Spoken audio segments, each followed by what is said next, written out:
আল্লাহুম্মা সাল্লি আলা মুহাম্মদ ওয়া আলি মুহাম্মদ। আসসালামু আলাইকুম ওয়া রাহমাতুল্লাহ ওয়া বারাকাতুহু। প্রিয় দর্শক, সবাইকে স্বাগতম নূর দর্শনে। সাথে আছি আমি নাসির উদ্দিন চিশতি। সত্য যা চিরন্তন, যা অবিনশ্বর, যা মানুষের সকল অনুসন্ধানের অন্তিম লক্ষ্য, আর ধর্ম যা সেই পথের সত্যের পথে মানুষের যাত্রার দিশারি। আজ আমরা প্রবেশ করতে যাচ্ছি এক গভীর ও ভাবনামূলক আলোচনায়।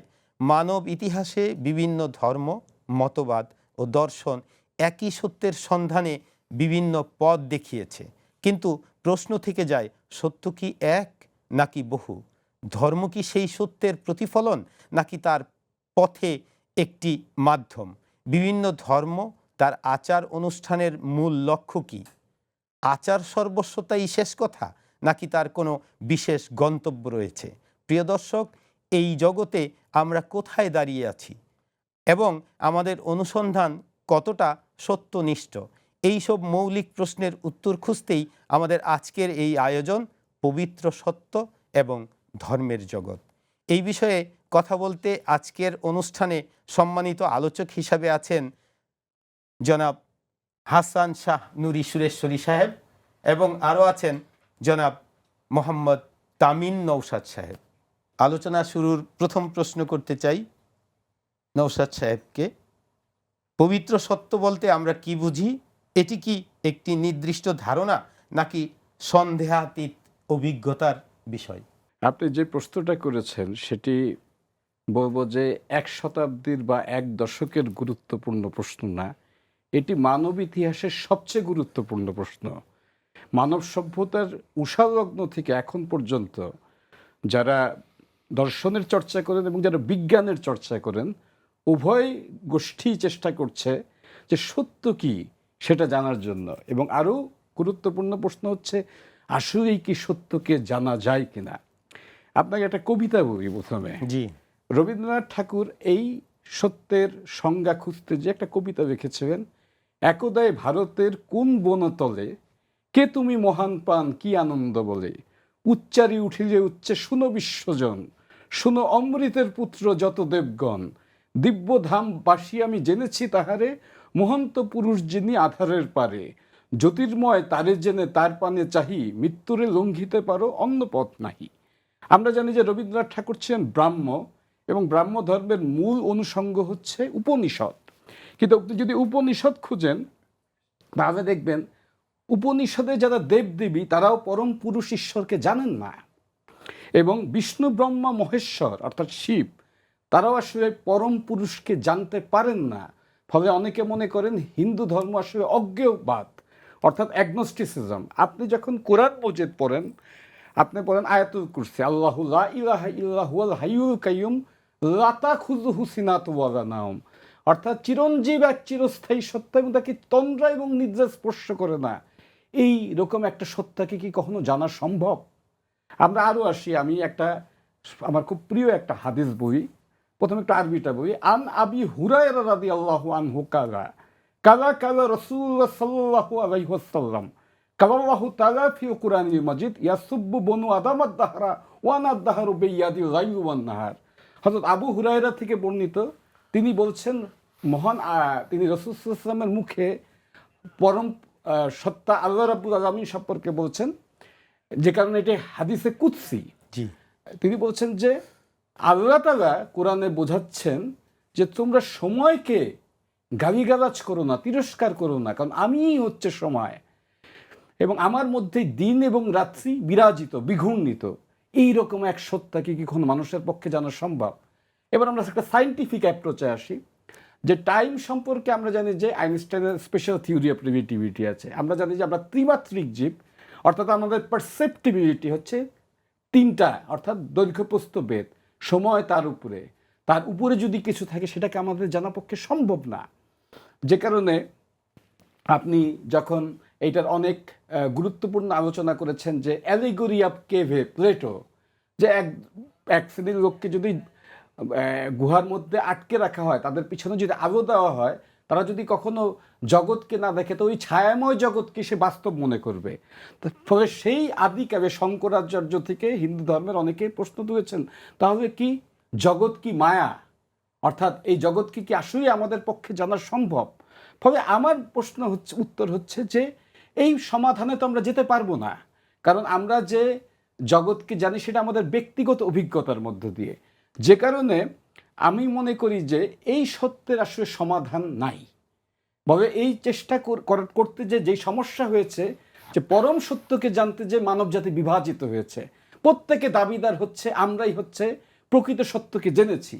সেখানে আমরা অনেক সময় আমি বাইবেলের আলোচনা করি, সেখানে পেন্টাটিউকে পরম পুরুষ ইয়াহুয়ে এলোহিম বা আদোনাইকে জানার চেষ্টা হয়েছে। খ্রিস্টানরা বলছে যে যীশু খ্রিস্টের মধ্য দিয়ে পরম সত্য প্রকাশিত হয়েছে। ফলে এই কথা বলতে যে মানব জাতি এক ধরনের অন্তর্দ্বন্দ্বে জড়িয়ে পড়েছে।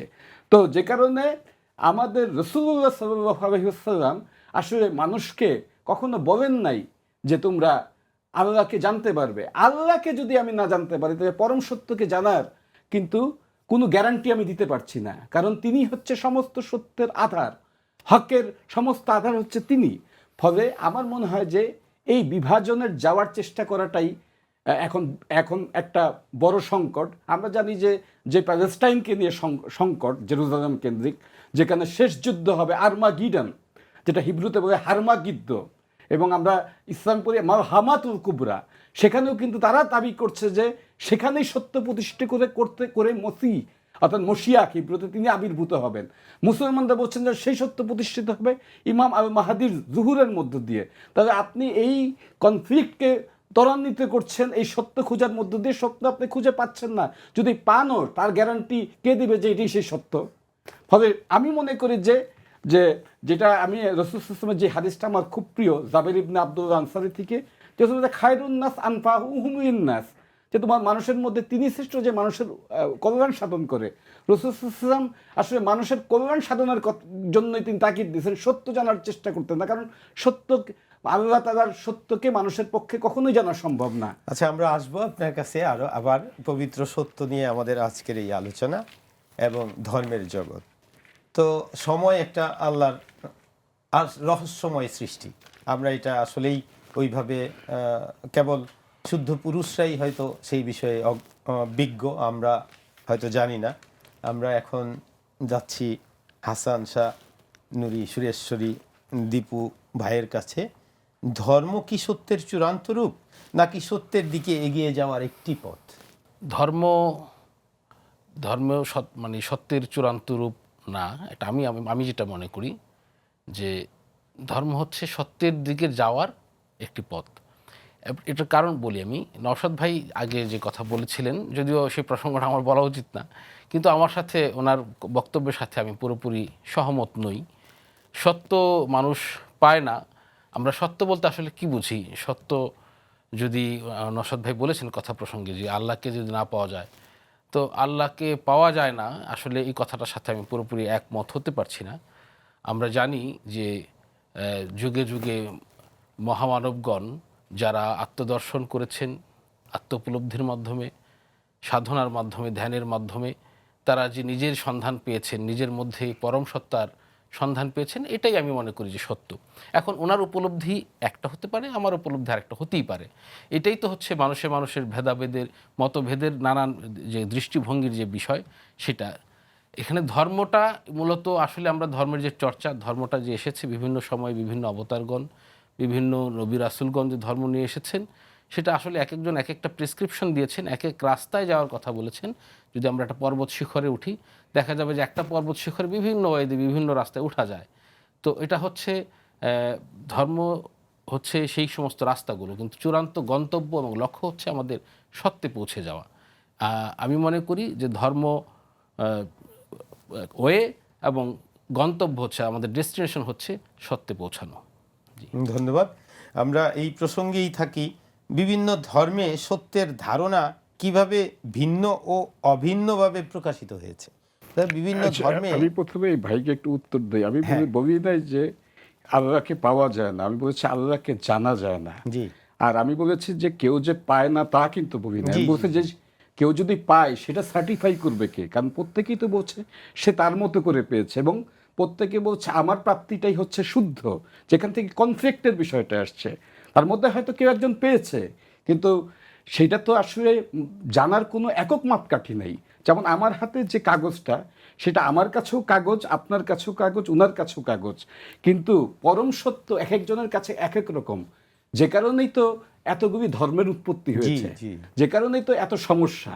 সে ধর্ম যদি ব্যাখ্যা করার একটাই মাপকাঠি থাকতো, তাহলে এক ধর্মের মহাপুরুষ যার সবচেয়ে গুরুত্ব ওই ধর্মের, আরেক ধর্মের কাছে কাছে তার কোনো গুরুত্বই নাই।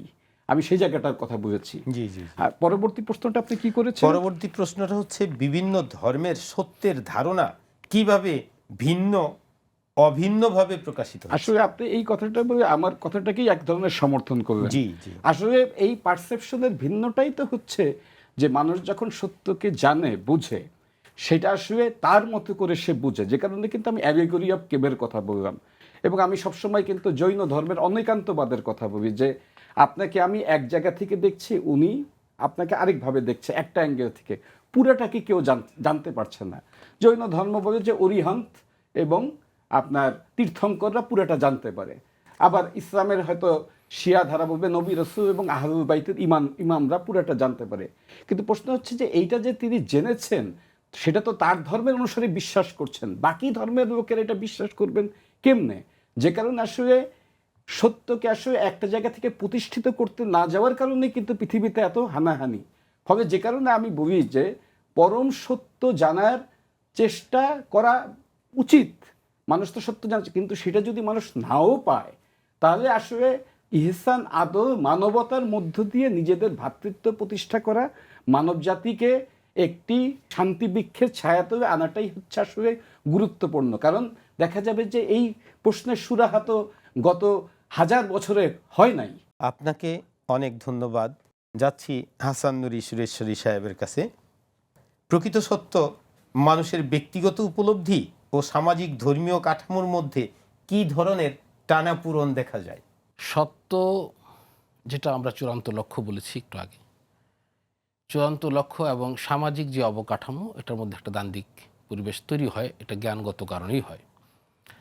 যেমন সত্য যেটা, এটা একটা মর্মের বিষয়, কিন্তু সামাজিক যে বিষয়টা সেটা একটা বাহ্যিক বিষয়, আনুষ্ঠানিক বিষয়।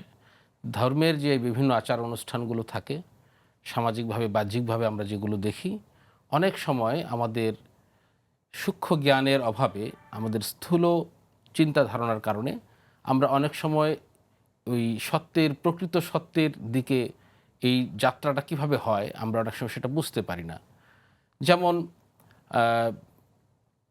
আমরা যে সমস্ত আচার অনুষ্ঠান করে থাকি, ইবাদত বন্দেগী করে থাকি, বিভিন্ন ধর্মে বিভিন্নভাবে আচার অনুষ্ঠানগুলো রয়েছে। সেই আচার অনুষ্ঠানের ভিতরে যে মর্মের দিকটা, সেটা যদি আমরা উপলব্ধি না করতে পারি, তাহলে প্রকৃত সত্যের বিষয়টা আসলে উপলব্ধি করা যায় না। এছাড়াও বাহ্যিকভাবে যারা বস্তুগত পড়াশোনা করেন, যারা বস্তুগত জ্ঞান চর্চা করেন এবং যারা প্রকৃত সত্যের পথের অনুসারী, তাদের মধ্যে চিন্তা চেতনার মধ্যেও অনেক পার্থক্য রয়েছে, যার ফলে কখনো কখনো বলবো না, প্রায়শই দেখা যায় যে একটা দ্বান্দ্বিক পরিবেশের সৃষ্টি হয় এবং একটা যথেষ্ট বোঝাপড়ার জায়গাটায় অনেকটা বেশ একটা দূরত্ব থেকে যায় আর কি। সত্যের অনুসন্ধানে যুক্তি, বিশ্বাস ও অভিজ্ঞতার ভূমিকা কি? এদের মধ্যে সমন্বয় কিভাবে সম্ভব করা যায়? আপনি যে বিশ্বাস করছেন সেটা যে ঠিক, এটা আপনি জানেন কি করে? যেটা নিয়ে এত ধর্মের প্রত্যেকেই দাবি করছে। ফলে আমরা বলছি যুক্তির বিষয়। এখন আমরা যদি বলি যে সামাজিক বা ম্যাটেরিয়ালি যুক্তিকে বোঝা যায় না, তাহলে একটা গুরুত্বপূর্ণ আসে, তাই এই মাটির দুনিয়ায় নবী রসুলদের আসার দরকার কি ছিল? কারণ মানুষের পক্ষে তো এটা জানা সম্ভব না। রসুল সাল্লাল্লাহু আলাইহি ওয়াসাল্লামকে এত কষ্ট করে কেন এই আরবের যারা তার বিরোধিতা করেছেন, তাদের বিরুদ্ধে জেহাদ করে বুঝাইতে হলো? কারণ মামলা তো খালাস, এটা তো বোঝানো যাবে না, it is something apart from human civilisation. তো এত কষ্ট কেন? এত নবী রাসূল পৃথিবীতেই কেন আসবেন? এছাড়া কেন ইসলামের সামাজিক এত বিধান দেওয়া হলো? নবী সাল্লাল্লাহু আলাইহি ওয়াসাল্লাম তো হেরার পর্বতের গুহার মধ্যে বসে থাকলেই হইতেন। তার মানে বোঝা যাচ্ছে যে, এবং তিনি যে আদৌ ইহসান এবং সামাজিক মূল্যবোধের জন্ম দিয়েছেন, সে সামাজিক জীবনের। আমার মূল অনুষঙ্গটা যেটা আমি বলি, যেটা আমি দেশে বিদেশে সব জায়গাতে বলি, যে সত্য একটা থাকতেই পারে, কারণ আমরা বিশ্বাসী, কিন্তু কথাটা হচ্ছে এটার গ্যারান্টি কি অন্য সেটা বিশ্বাস করবে, যে কারণে তো একটা বিশাল অংশ পৃথিবীর মুসলমান না, এটা হচ্ছে রিয়ালিটি। তো যে কারণে আমি বলছি যে যে জিনিসটা সবাইকে জানা বোঝানো সম্ভব না, ধরা যাক আপনি মারেফতের গভীরতম জায়গাতে প্রবেশ করেছেন এবং ইলমু মারেফতের প্রতি আমারও ভালোবাসা আছে, যেহেতু আমরা আহলুল বাইতকে ভালোবাসি, কিন্তু কথাটা হচ্ছে আপনি যা বুঝেছেন সেটি অন্যকে সেটা ব্যাখ্যা করবেন কীভাবে, আনলেস সে যদি আপনার উপর বিশ্বাস স্থাপন না করে। এবং পৃথিবীতে একটা বড় অংশ যারা জ্ঞান গুণে পণ্ডিত, আমি জিউইশ খ্রিশ্চান এদের কথা বলছি, তারা তো মুসলমান না, কিন্তু এমন তো না যে জ্ঞানগত জায়গায় তার বুদ্ধি আকল কম, এমনকি সেখানে আধ্যাত্মিকতার চর্চাও আছে তাদের মতো করে। জি, আমার কথাটা হচ্ছে যে এইটা আসলে এইভাবে যেহেতু বোঝা সম্ভব না, তাই মত ভেদ থাকবে, সত্য জানার চেষ্টা ভালো, কিন্তু আমার মতে হচ্ছে তার চেয়ে বড় প্রচেষ্টা থাকা উচিত মানবতাকে প্রাধান্য দিয়ে মানব জাতির শান্তি নৈকট্য প্রতিষ্ঠা করা, সেটাই আমার কাছে বেশি গুরুত্বপূর্ণ। ধন্যবাদ আপনাকেও সুন্দর করে বলার জন্য। যাচ্ছি দীপু সাহেবের কাছে। বর্তমান বিশ্বে ধর্মীয় বিভাজন ও সংঘাতের প্রেক্ষিতে পবিত্র সত্য কিভাবে ঐক্যের ভিত্তি হতে পারে? আসলে সত্য তো অভিন্ন, সত্য চিরন্তন, সত্য অবিনশ্বর। সত্য আসলে এক এক রকম না। আমাদের কাছে মহামানবরা যে বিভিন্ন ধর্মের কথা আমরা বলছি, প্রেসক্রিপশন বলছি বিভিন্ন ধর্মের, আমি আগেই বলেছি যে আমরা একটা গন্তব্যে আসলে যাচ্ছি, কিন্তু আমাদের কাছে মহামানবরা এক এক কথা বলে যান নাই, তারা কোনো সাংঘর্ষিক কথা বলেন নাই, তারা এক একজন এক একভাবে বলেছেন একই কথা, এক একজন এক একভাবে বলেছেন। এবং আমাদের বোঝার ভিন্নতার জন্য, এবং প্রত্যেকটা ধর্মই কম বেশি বিভিন্ন সময়ে মানে অন্যান্য বিষয়ে প্রভাবিত হয়ে আমি বলবো যে কিছুটা পথচ্যুত হয়েছে, এবং সেটা অনেকে বলে বিকৃত, আমি বিকৃত বলবো না। ধর্মগুলো অন্যান্য মতবাদের কারণে, বিভিন্ন মতবাদের কারণে, বিভিন্ন ধর্মবক্তাদের মতবাদের কারণে এক একটা সময়ে অনেক এক দিকে চলে গিয়েছে। সে সমস্ত দিকগুলো বাদ দিলে প্রত্যেকটা ধর্মের যে আধ্যাত্মবাদ রয়েছে, প্রত্যেকটা ধর্মের যে মূল সুর রয়েছে, নিজেকে জানার সুর, ভাই বলেছেন যে মানবতার কথা, অন্যের হকের ব্যাপারে সজাগ থাকা, অন্যকে ডিস্টার্ব না করা, এবং আমার দ্বারা অন্য যেন কোনোভাবেই সে যেন কোনো ডিস্টার্ব না হয়, সেই সাথে নিজে সৎ থাকা, সার্বিকভাবে যেই আমাদের চলাফেরার যে কাঠামো সেটা ঠিক রেখে যদি আত্মসন্ধানের, আত্ম উপলব্ধির পথে যাওয়া যায় এবং সত্যকে পাওয়া যায়, এবং সত্যের যে জায়গাটা সেটাকে যদি আমরা সব ধর্মের সেই মূল সুরটাকে তুলে আনতে পারি, যে সত্যের আত্ম উপলব্ধির মাধ্যমে সত্যকে অর্জন করা যায়, সত্যকে শুধু দেখা যায় জানা যায় তা না, সত্যকে অর্জনও করা যায়, সত্যের বৈশিষ্ট্যগুলোও ধারণ করা যায়।